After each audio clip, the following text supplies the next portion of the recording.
All right, it is time for neutrals. Shiro's come to help us out, at least for the beginning of it. First up is Rustsworn Initiate, a 2-cost 2/2 with Death Rattle. Summon a 1/1 Imp Caster with spell damage +1. This is, I think, actually more interesting just as a 2/2 with Death Rattle summon a 1/1. Then, like, the spell damage doesn't necessarily stand out to me as being that important a part of the card, because spell damage is the sort of thing that you just want kind of on demand when you want it, basically. And having it attached to something that like needs to die in order to get it feels a little bit awkward. But just as a 2/2 Death Rattle summon a 1/1, this actually feels like it's okay. And I could see this maybe like, you know, showing up in like a zoo type deck. But overall, probably not going to see much play. Next up, we have Felfin Navigator, a 4-cost Murloc, 4/4 Battlecry. Give your other Murlocs +1/+1. This almost feels like a Battlegrounds card. Yeah, I feel like there's actually a decent number of Murloc tools in this expansion. I feel like this is a card that could easily go into the Murloc Paladin deck that I was talking about. A very powerful card to come off of the Underbelly A Wand, the Angling Wand. Very powerful to be able to line up with the Murloc that awakens and summons other Murlocs. So I feel like this is, you know, just a totally decent minion in a Murloc deck. Most stuff we've seen from Murlocs is, you know, like buff health, buff attack individually. This as +1/+1 is, you know, and as a 4/4 itself, I think is a pretty powerful card for those sort of decks. So, you know, as a neutral, I feel like, you know, if there are Murloc decks, this is likely to show up in them. Next up is Teron Gor Fiend. 3/4 for 3. Battlecry, destroy all friendly minions. Death Rattle or summon them with +1/+1. I feel like this is most likely to show up in something like Death Rattle Hunter, where triggering your minions' Death Rattles is powerful in itself. And then if you have ways to trigger your own Death Rattles, there's not like a play dead type effect or anything. But resummoning your you know, those minions +1/+1, obviously powerful. The fact that Spellbreaker's gone means that there are less likely to be a bunch of silences in like every deck. But yeah, this just feels like a powerful card, and especially Death Rattle could be used in decks where you just have minions that are almost dead and you just play them and you know, get the possible resummon effect when Teron dies. So yeah, overall I think just a solid card in the right situation or the right deck. Specifically, if, you know, there are Death Rattle type things, this guy goes very well with them because you get the Death Rattle effects from the Battlecry. Next up is Scrapyard Colossus, a 10-cost 7/7 taunt with a Death Rattle. Summon a 7/7 Colossus with taunt. This feels like a very powerful card in like Arena, in like lower powerful games. This feels like it's like super strong. Feels pretty difficult to justify playing any kind of 10-cost card that isn't like basically win the game in Constructed, so I don't expect this to see much play. Next up is Imprisoned Vile Fiend. Shiro's like, I'm an imprisoned Shiro. I want to be free. Here you go. You're not a Vile Fiend. You're a Fluff Fiend. Anyway, Imprisoned Vile Fiend, 3-cost 3/5. Dormant for 2 turns, rush. Much like I talked about with a lot of the imprisoned minions, any kind of imprisoned minion that relies primarily on the fact that it has efficient stats for its cost is essentially terrible after the early turns, I feel like. This, you know, falls into that category. And in particular, the fact that your opponent can set up for your you know, telegraphed rush minion makes it feel like that much worse. You know, they can just be like, okay, well, I'm not going to play anything that a 3/5 trades into well. So I just don't feel like this is a very powerful card overall, and don't really expect to see much play. It's going to be a theme of the neutrals, I think. Next up is Terror Yard Escapee, 3/7 Demon. Battlecry, summon 3 1/1 Huntresses for your opponent.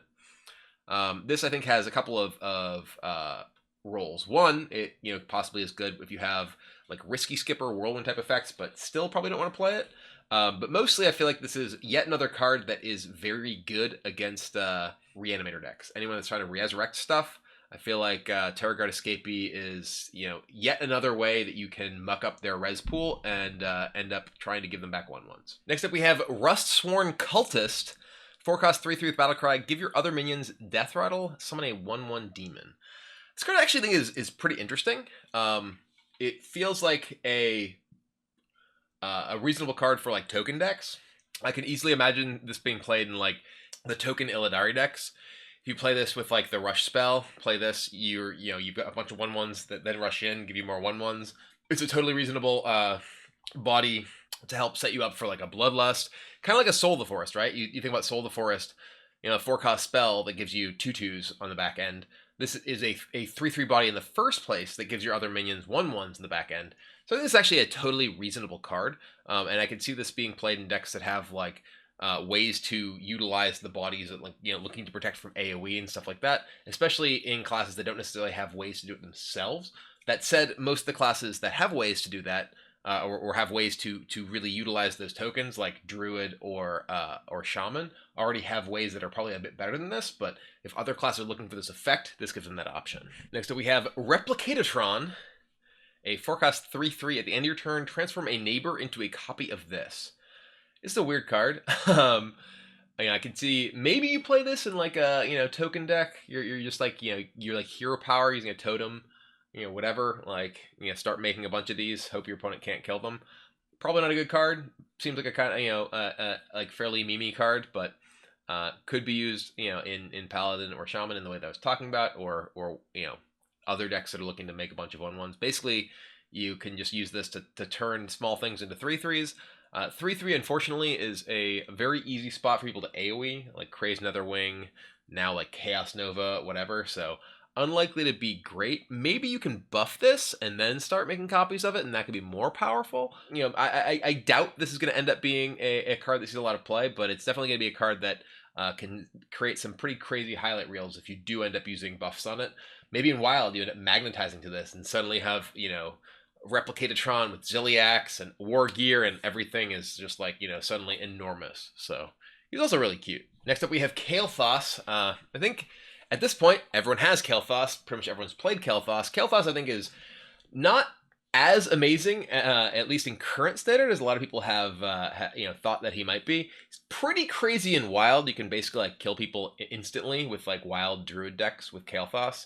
It's like, you know, Moonfire, Innervate, Infestation, Moonfire, Innervate, Infestation.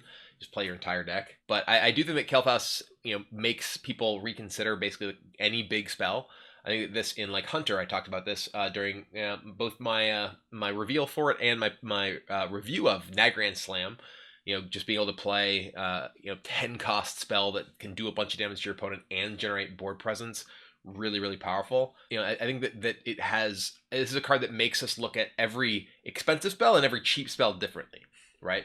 Like anything that costs 0 and anything that costs 10 become Kael'thas fodder. You know, you can use this to help you enable a big thing with Kael'thas, or you can use this as the payoff with Kael'thas, and I think that's really interesting. So I expect to see a lot of this card, even if it's not necessarily in highly competitive decks, in decks that are looking to do crazy things. Next up is Frozen Shadow Weaver, 3-cost 4/3, freeze an enemy, Battlecry.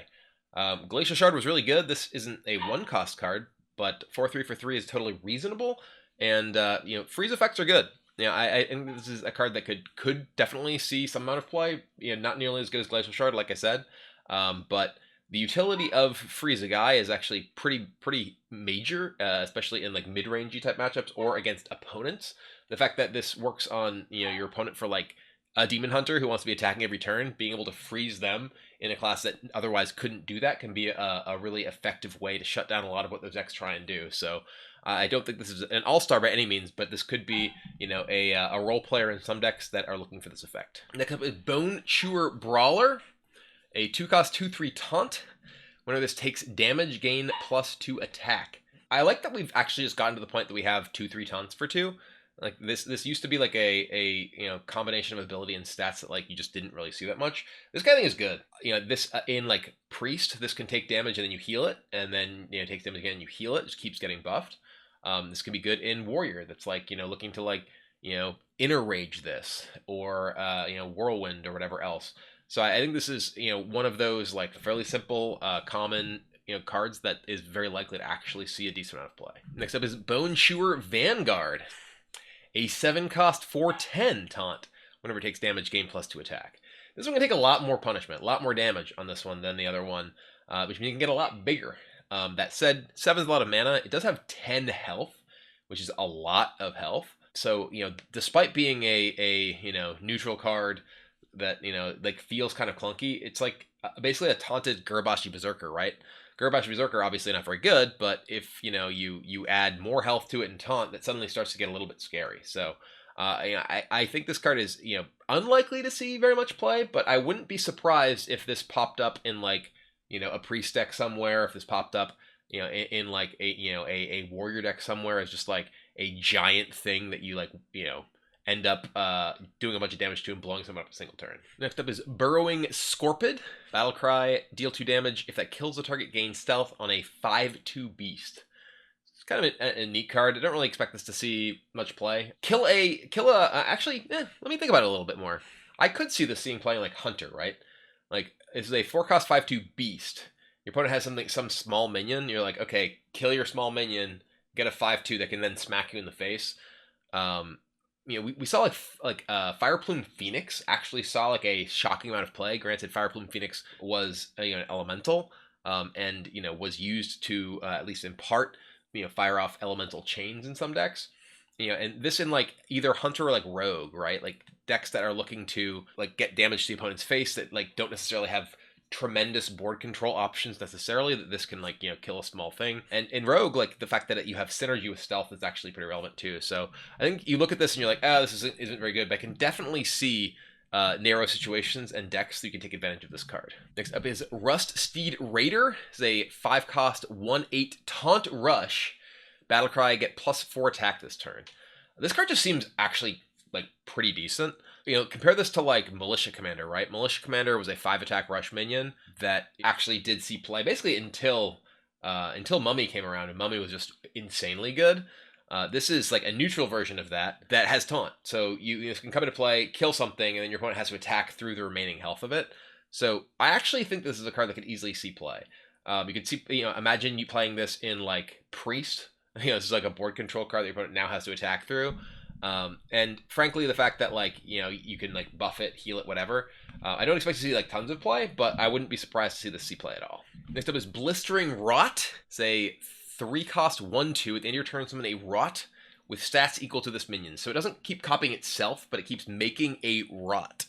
So if you have ways to buff this, you know, it's kind of like the Replicator dude, right? Like, except you don't necessarily have to have the additional tokens, and it just kind of does its own thing. We've seen a number of cards like this. I doubt that it's actually going to see any sort of meaningful play. If you can somehow make it huge, like somehow hand buff this. I can't think of a way to hand buff this, but you could somehow hand buff it. Bleh, the blob, it's spreading. But I you know, really doubt this will see much play. You know, Echoing Ooze at least cost 2. Which, you know, made it a lot easier to like play the Echoing Ooze and buff it. But if you have like buff effects, like maybe this could end up actually being good. Like if you play like, say you're playing Zoo, and you're like, you know, or like Shaman, you like Storm's Wrath or Grim Rally, make this big, opponent can't easily kill it, just keeps making more of itself. Maybe you're playing this in like Embiggen Druid, you like Embiggen it and, you know, suddenly get more guys. I don't know. Doesn't seem very good, but yeah. Next up is Guardian Og Merchant, a 1-cost 2/1. Battlecry, deal 1 damage to a minion and give it Divine Shield. This is a really interesting card because it's a lot like, this can be an Elven Archer, right? It can just kill a guy if it has 1 health. Or it can be like, okay, I'm going to hit my own guy and give it Divine Shield so it can attack up into your guy. This feels like it's much more of like an arena card than it is a constructed card. But I can imagine maybe you play this with like what is it, Set's Pride? Secret's Pride? The thing that like Death Rattle get 1 health minions from your deck. So I don't think it's like, you know, outrageous to imagine this seeing playing constructed. I can easily see this playing like Zoo. You know, if a deck has a way to, if a deck is like looking to play out a bunch of small things and, you know, like trade up and stuff, I can actually see it being pretty powerful. So, you know, I don't think this will see like a lot of play, but I could easily see play in Zoo style decks. And, you know, if there are like Divine Shield theme type decks, you know, it's another way to sort of reset Divine Shields and get bonuses with that. Self-Damage Warrior, another possible home. Dragon Maw Skystalker, 5/6 dragon for 6. Death Rattle summon a 3/4 Dragon Rider. Just fell off. I doubt this will really see very much play. You know, this is probably just like a card that comes off of Alexstrasza and you're sad about it because it's just not as good as the other things you could get. It's just not a good enough combination of stats and ability to really see constructed play. Next up is Soulbound Ash Tongue. Whenever this minion takes damage, also deal that damage to your hero. Shield Slam lethal. I don't know that I would play this card. I wouldn't play this card. I'm gonna get Shield Slam lethal. What's going on? Next up is Disguised Wanderer. A 4-cost 3/3 with Death Rattle, summon a 9/1 Inquisitor. I don't think this is likely to be good enough for constructed. 9 is obviously a lot of attack, right? But 1 health means it dies to pings. it's pretty dangerous to get attacked into, but I do like the theme of it. The fact that, like, you know, it's like, aha, I'm sneaky, you killed me. Ah, now you shall be slain. But, neat card, not gonna really see play. Next is Waste Warden, 5-cost 3/3 Battlecry, deal 3 damage to a minion and all other minions of the same type. I think this is an interesting neutral solution for, you know, swarm type decks, for tribal type decks. If Murlocs get out of hand, you can, you know, play Waste Warden in any deck and just blow up a bunch of Murlocs. It can be good against Treants. It can be good against basically whatever it is. If there's a, you know, a swarmy type tribe, this could be good. So yeah, I think this is a neat tech card that will only really see play in that way as a tech type card that shows up infrequently. But I could definitely see this finding a home in decks. Next up is Overconfident Orc, 3-cost 1/6 Taunt. While at full health, this is +2 attack. This feels like it is a reasonable priest card. This is a 3/6 Taunt for 3, which is very, very powerful. And yeah, you know, if you're able to keep healing this, it's actually pretty strong. Obviously, it's much weaker against classes that can easily damage it, like Mage, and attack into it or whatever. But overall, I think this is a pretty strong card, possibly in like those, you know, board-focused priest decks that I was talking about before. Gives you a lot of value for healing, especially because there aren't more overconfident cards. Where are they? Isn't there another one? Where's the other one? I was overconfident that there were more overconfident cards. Next up is Infectious Spoiling, a 1/2 for 1. After this damages the minion, turn it into an Infectious Spoiling. I don't really think this will see constructed play, but it is kind of amusing to imagine a board that's just like suddenly everything becomes an Infectious Spoiling.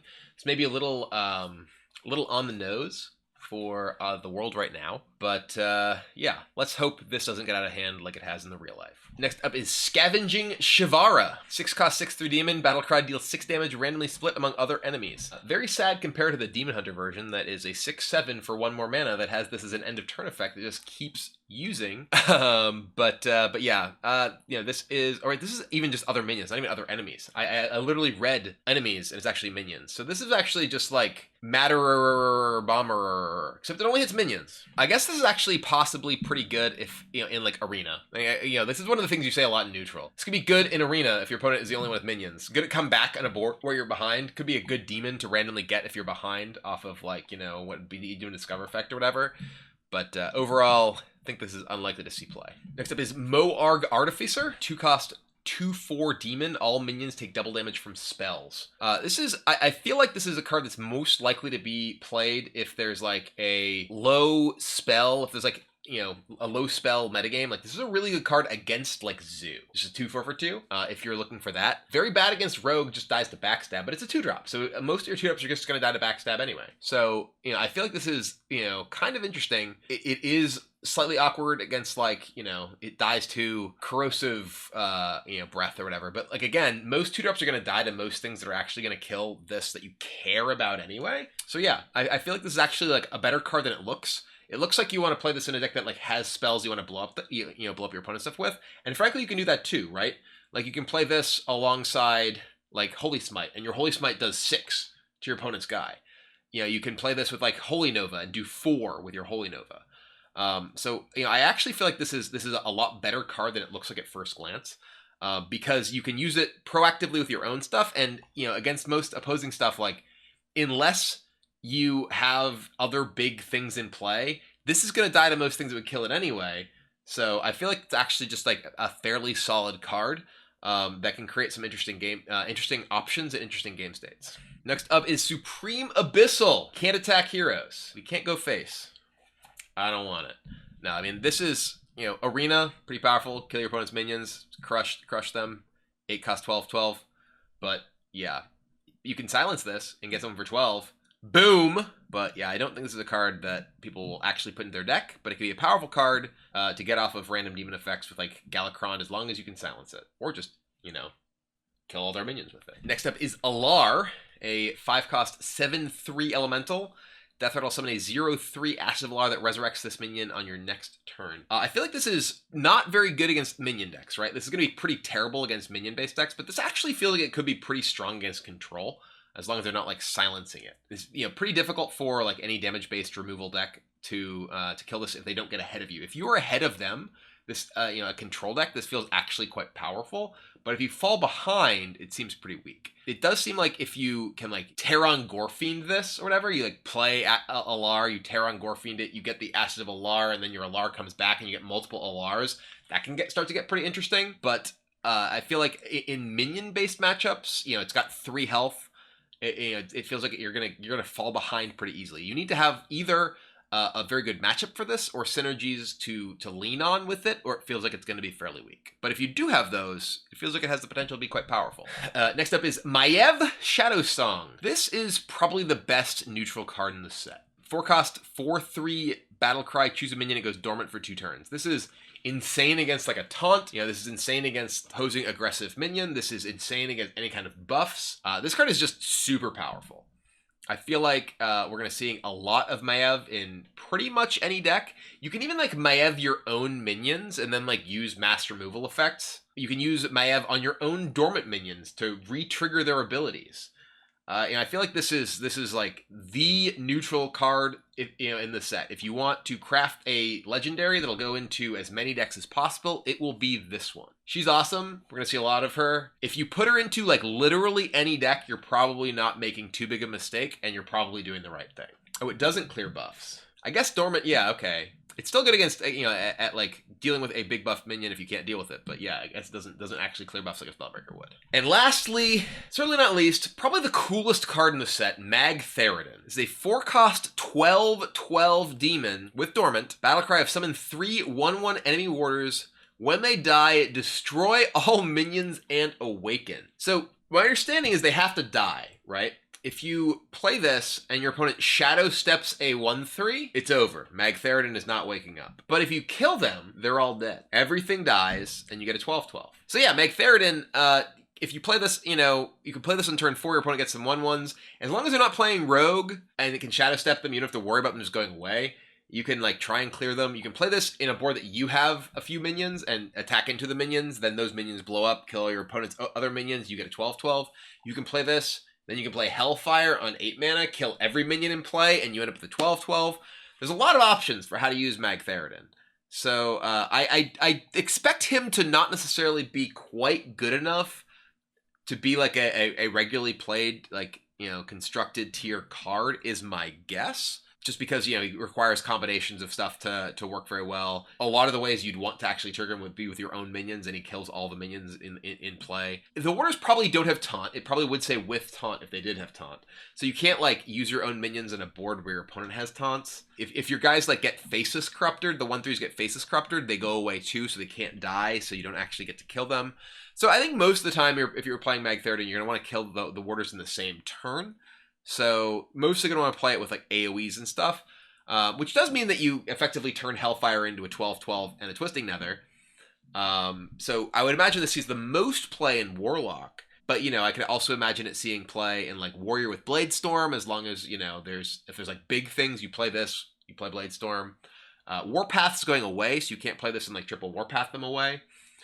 You could play this and like Brawl, and it's dormant, and if, the 1/1s die, then the Brawl resolves, Magtheridon wakes up, kills whatever won the Brawl, and you have a 12/12. You can play it with, like, Flick. You can play, like, this into Flick, kill them all. The Flick dies. I don't know. There's a lot of options, but it's certainly a very exciting card. And I'm looking forward to at least seeing what its animation is, because I'm sure Magtheridon waking up and blowing up the world is cool. I remember, the Magtheridon encounter in the Burning Crusade was one of the coolest ones. You had to, like, kill the warders, then wake up Magtheridon, then kill Magtheridon, and it was a pretty wild encounter too. So I am excited for Magtheridon. I'm excited for Ashes of Outland. I'm excited for all of this. That is the end of my review.